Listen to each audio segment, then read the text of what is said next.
flipflopgames.com. And here it is, and we're going to play it. Breakout. Learning is fun. It's a nice little interactive children's game.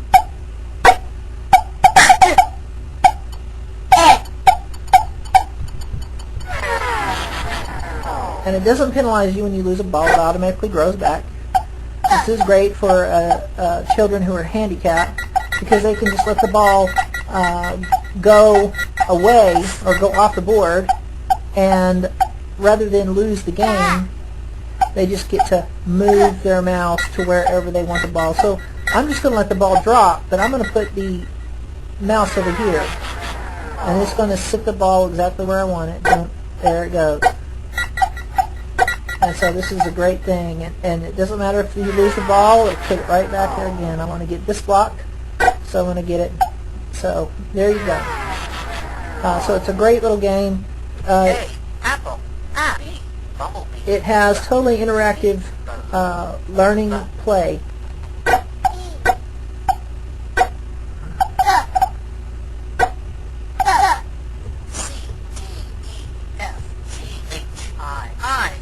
The reason there's two eyes, which is would be normally unusual, but in ice cream, I says its name. Ice cream. I. And in inchworm, it says the short sound, I. And I thought it was important, since we're teaching children how to read, that they would be able to see both examples of that. Jumping jack. And it goes through all 26 letters of the alphabet. I love this one, flying kites. L, lizard. L, lion. L, love. Now notice the E that's fading in and out. When you hit that one, it is absolutely silent. L-O-V-E is with a silent E, and it says this E is silent. Very important for training children how to sight read. M, mouse. N, nest. O, octopus. P, popcorn. Q, question. Now these are blending words. Not blending words. Y, Question words. what? Where? Sun. R, rabbit. S, spiders. It's one of my favorite ones here is the spiders. I like the spiders. If you click on the spiders with the mouse, you can actually make the spiders go out. And the reason that I did that is because when you hit the space bar, you go to the pause screen. And here you are in the pause screen. You can literally click on the spiders, make the spiders go out, have a little fun on the pause screen. Of course, when you're ready to go back to the game, you just click go back to the game, and there you are. That train is cute, and he's not gone forever. That train will come back. There he is. He's back again. Sometimes Mr. Train helps us out, and sometimes Mr. Train totally gets in the way. But it's a fun board. Umbrella. We've got umbrella, violin, watermelon. X-ray. I like this one because the ball actually gets x-rayed, and that every child that's ever seen this has said something to the effect of "that's neat" or "cool." I think I've got quite a few cools out of this because the little pumpkin gets x-rayed, and it's funny to watch kids try to get that pumpkin up into that x-ray machine as many times as they possibly can. Y, yo-yo. I like yo-yos. Put it in there. Of course, when you knock the platform out from underneath the yo-yo will drop. But don't worry, it'll come back in at the top and hang someplace else. So, you know, I really enjoy this. Children really get into this game. I've had children have ADD play it for hours. I've had children with handicaps, motor function problems play this game, and the game does not patronize them. It does not penalize them because they don't have a heightened skill level. The game is totally adapted to whatever level without saying anything negative. And the sound of the ball going down is not necessarily a negative sound. It means that you're going to get the ball to put it where you want it. And so know, it's well, what more is there to say about that? Let's go to the next Wow, one. you're great. You made it all the way to the zoo. Each board rewards the child. It rewards the child and causes them to anticipate the sound that is to come. So as the ball comes up to the O-O, the child will anticipate the OO.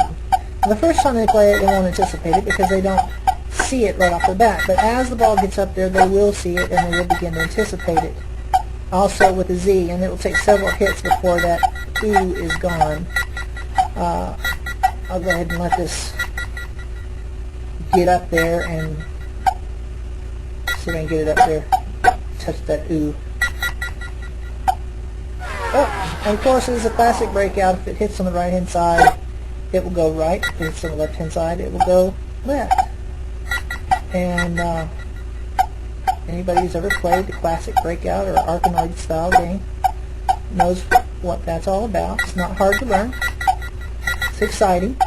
Ice cream's falling, different things are falling. So the Z is making the Z sound, and the O, as soon as I can get to it, will make the O sound. Of course, we've got zebras, and we've got giraffes, and everything else on the zoo board.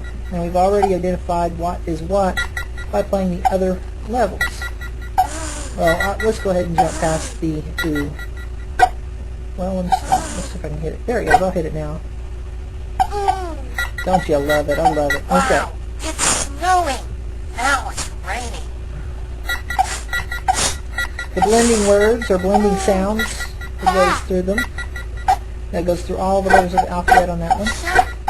Dedicated to Shen, since it's so used in our English language. This is just a fun board. This is dedicated to, wow, you've worked hard, you've gone through all those boards, now it's time to take a tiny little break and play through this bonus level. And there's a couple of bonus levels before you get right back into the sounds again, reinforcing that reading skill.